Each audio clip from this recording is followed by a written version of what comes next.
Oh,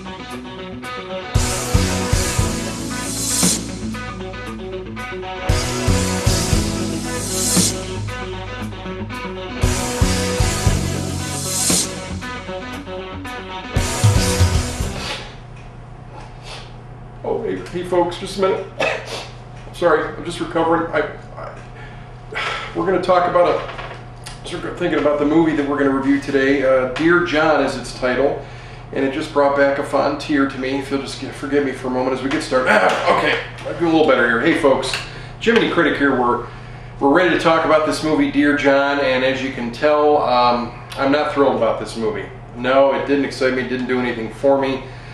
Dear John is a romantic comedy, a dramedy, romantic, whatever you want to call it, drama. It's directed by, we're going to try Lasse Hallström is his name, and he did direct some good films. Chocolat, the movie Cider House Rules. Remember a couple of those movies? They were pretty good. Well, he also was given this project, Dear John, and I think he kind of fell asleep on the job. The rating for Dear John is PG-13. It's 105 minutes long, which is just about 104 minutes too many.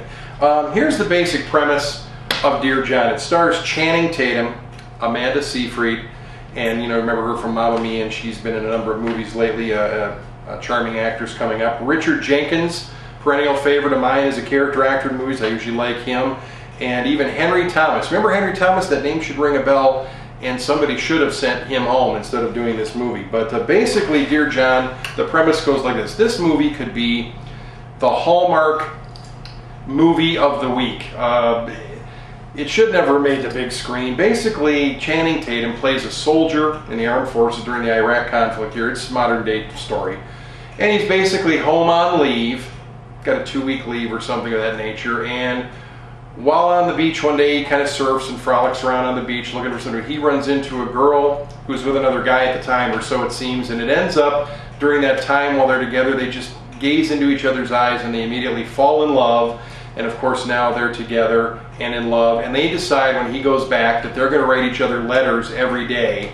Love letters, of course, let each other know how they're doing. Of course, he can never tell her exactly where in the world he is, where he's located when he gets sent off in the army, but you know, these love letters keep flowing, and then he comes back home after his tour is up, and they're still in love and happy, and you know, one of the relatives is getting married, and they're watching all this stuff. And what basically happens is this.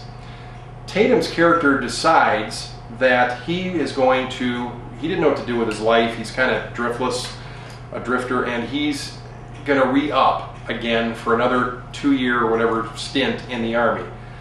She's not thrilled with this at all. He goes off. While he's gone, the letters stop coming. Thus, in effect, you know, Dear John, more or less.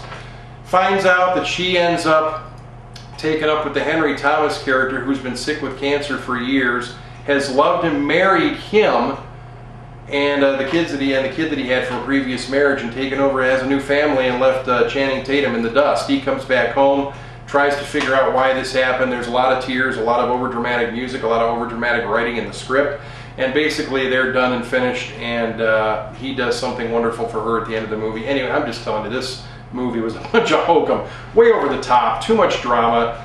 Like I said, it was a love story of the week for Hallmark Channel. Should have never made the big screen. I don't think it's done very well.